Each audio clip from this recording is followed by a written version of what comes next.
Hello everybody, we have extensive experience with good and bad experiences when it comes to rentals. As well, we met hundreds of expats who have had all kinds of situations and issues you should be aware of. So today I'm going to give you the top 10 things to worry about when you're looking for a rental here in the Philippines. Now most of these are going to apply to houses because there's a lot more that can be found wrong in a house than a condo, but some of them you can be applied to both. These are in no specific order. They're all important. That's the easiest way to take it. So let's start off at the top. So top 10, so let's say 10. Termites. Termites are everywhere, well, all over the world, but definitely here in the Philippines. The first thing you want to do is check the area, see if you see any large mounds out the empty lot beside, like what we had. And after that, you also want to check all of the walls. So walk around the building, looking down at the foundation, and look and see if you see any of these trails. At first, you wouldn't know. I had no idea. I had to learn the lesson the hard way, that these are the trails they make because they're actually very shy. And so they try to hide their paths they take to get into the house. And so you'll see it running up walls, down walls, along foundations, things like that. The next thing you want to do is open all of the cabinet and drawers in the kitchen. That's where you're going to find a lot of wood, and pull out the drawers if you can and look behind.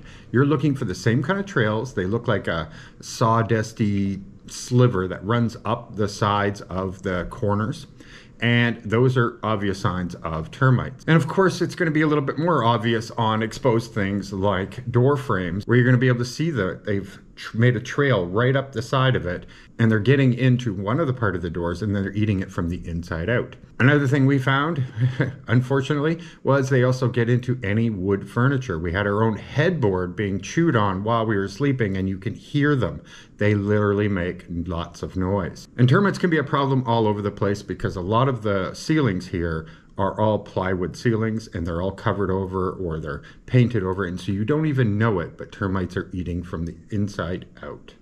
So be careful. Termites are a horrible thing to deal with. You don't want to have to deal with it, and hopefully they have treated their house to make sure that there is no termite issues. And of course that goes with other rodents. We're going to put them into the same category. We have a couple cats. That's wonderful because they will chase anything that crawls around, even outside of the house. Cockroaches, nothing cannot survive in our house. Our cats attack anything that moves along the ground. The third thing is electrical bills. You need to see the electrical bills of when the house was not vacant. It is very, very important. We ran into a situation where the last people that lived in there, we even saw the bills, and they showed 2,000 to 3,000 pesos a month. We thought that was a little crazy. It seemed extremely low, and sure enough it was. It turns out that person did not use any of the AC units and probably only used certain circuits. Once we moved in, we started using the air conditioning unit, and yeah, then we discovered that there was a whole short in all of their electrical that ran through the drop ceiling, and it would have been too expensive for us to do the repair. And we were paying 15,000 pesos a month on average just to pay for electricity. The crazy part is then we moved to the house we're in now, and here our electrical bills are 5,000 to 6,000 pesos, and we use far less, even though we have 3 large air conditioner units that run way more than we ever had before. So these are very, very important things. They're really hard to, be able to guarantee, but definitely do your homework, ask for the bills, and see like how many people were living there before. Did they use air conditioning? Those kind of things, because you're going to save yourselves a lot of money and a lot of problems if you deal with that ahead of time. Before we go on to the next number, have you subscribed? If you haven't yet, please subscribe now. The next thing is going to be water. Let's start with like water pressure. You got to check every single sink and shower and everything in the entire house to make sure you have sufficient water pressure. In addition to that, it's going to really matter if you're on a deep well or if you're on city water. If you're on city water, does your city have a lot of times where they shut the water off? And you'll notice everybody in town, even though they have a city water, they have a tank so that they can store a lot of water. So do they have a tank? Another issue would be if you do have deep well, maybe there is dry seasons. Maybe that neighborhood, there are times that there's just not enough water to be able to pump up. And in order to figure these things out, you have to go and talk to the neighbors, see what they say about water issues and is there drought times and things like that. You really don't want to get stuck. when you're at home and you wake up in the morning and you just need to do something and there's no water at all. So you got to really worry about those things and make sure you have that covered off. Internet. Everybody in the West, well, we all are used to having great and fantastic internet. So internet speeds, just because they're fiber doesn't mean it's going to be very fast. And if you do check the internet in that neighborhood, are you checking it when everybody's home from work? So if you go into a neighborhood, the easiest way is to look at all the poles. And if you look and you see on the poles that everybody on your street has PLDT, well, you probably want Globe, for example, so that you won't be having a problem at 5 or 6 o'clock at night when everybody gets on the internet and then your speed drops down to next to zero. We do that, we're on Globe, and a lot of people are on PLDT.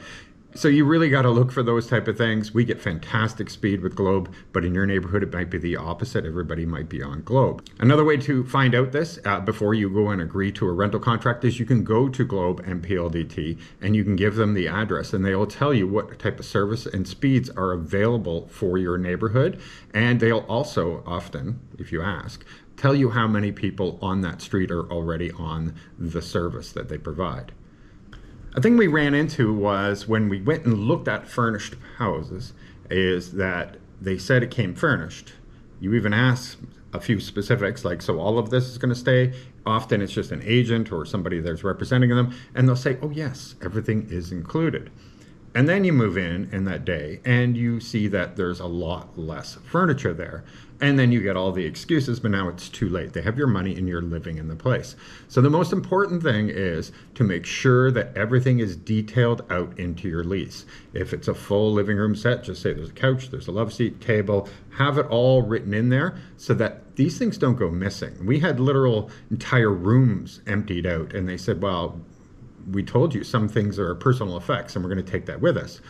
We never realized personal effects was half the furniture in the house. So make sure it's 100% in the lease. You don't want any problems later.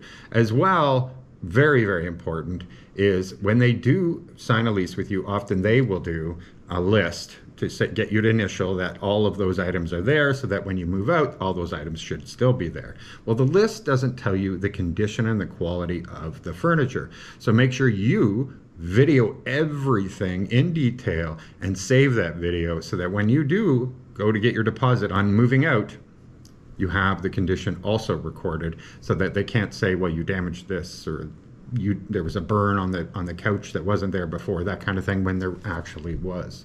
And not that it's a part of the list of the top 10, but I should point out there in the Philippines, unlike the West, they don't just ask for first and last month's rent. Here, often they will ask for first and 2 months deposit rent.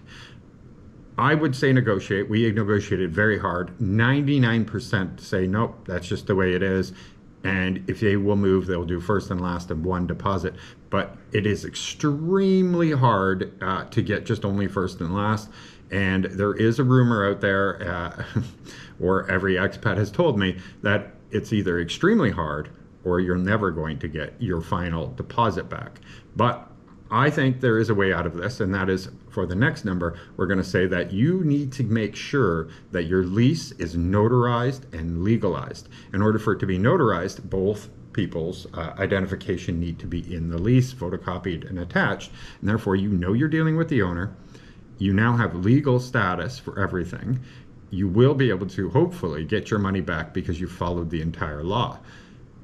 I get it, it's probably going to be too expensive to sue, but the more detailed, the more strict you're about it, the more you seem to know what you're talking about, the higher the chance is that you're going to get your deposit back. Also, make sure you put in there that, a week before you move out, they can come and inspect something so you can get that deposit working for you a lot faster than when you're already left the house and it might be next to impossible to even reach them ever again. Another thing you need to make sure that's in your lease when you have it all notarized and done is what happens when you add things to the house. For example, they may have curtain rods, but they may not have curtains, or they have terrible curtains, those kind of things. And you want to put in the curtains. Maybe they don't have a hot water heater in the bathroom, but you have a hot water heater. We have a hot water heater.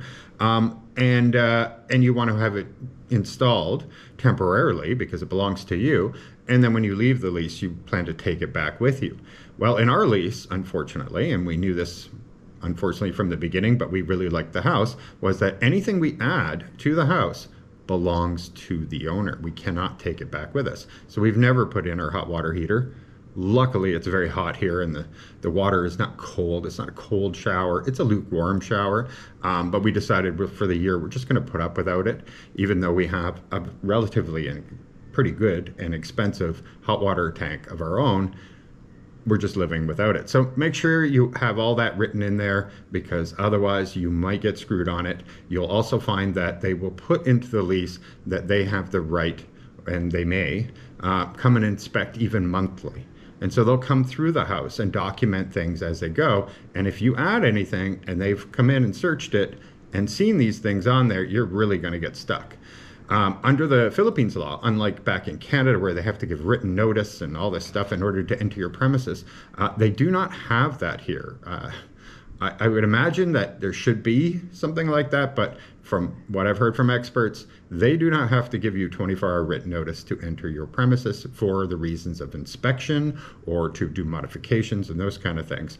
So put things into the lease that make it crystal clear of the expectations from both, because now you have a binding contract. All right, the next one's going to be a little controversial for all the real estate agents out here, and I don't mean to attack them in any way, and it's not to talk down about them or anything like that. It is merely a technology thing.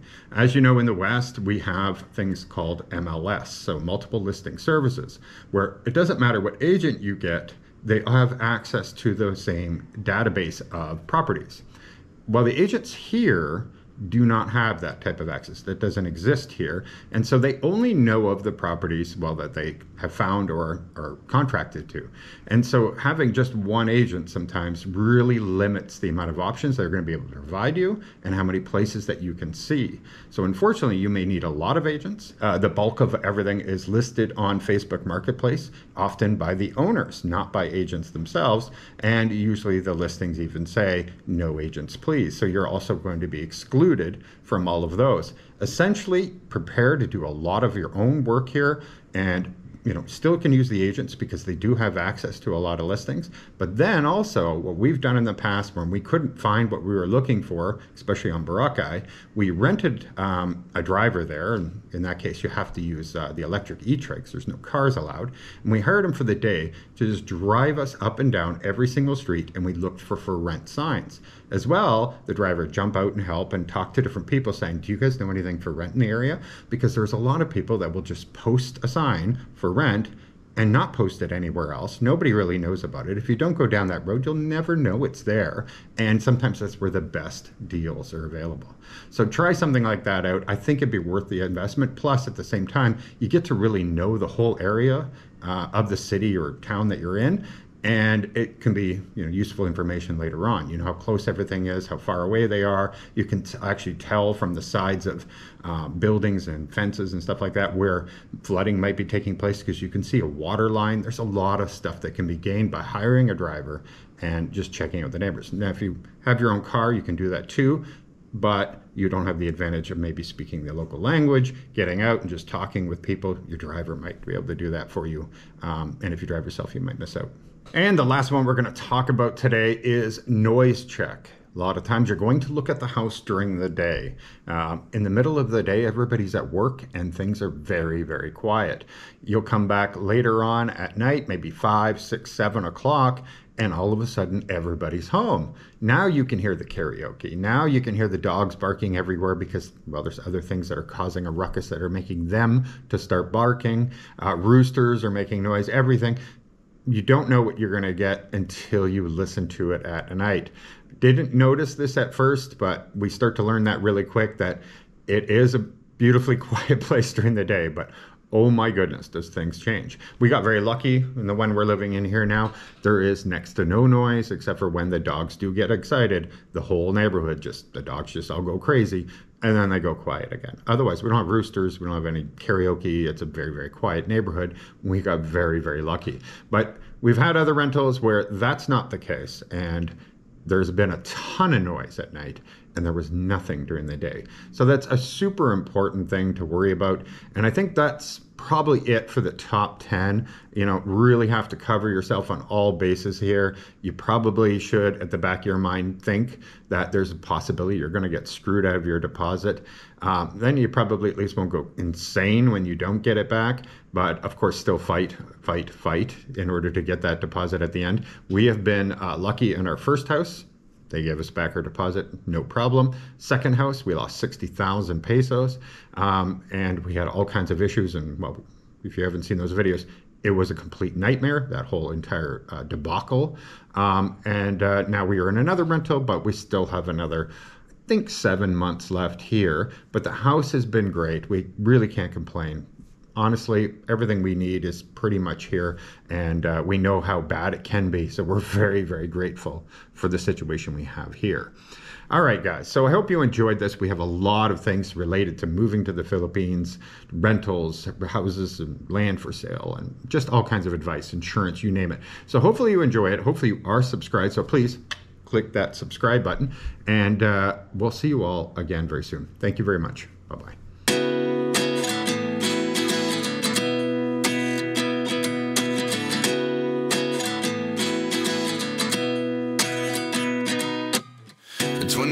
And I find myself wondering what did happen to the last 10. I ran away with my life, fast forward, never turn back again.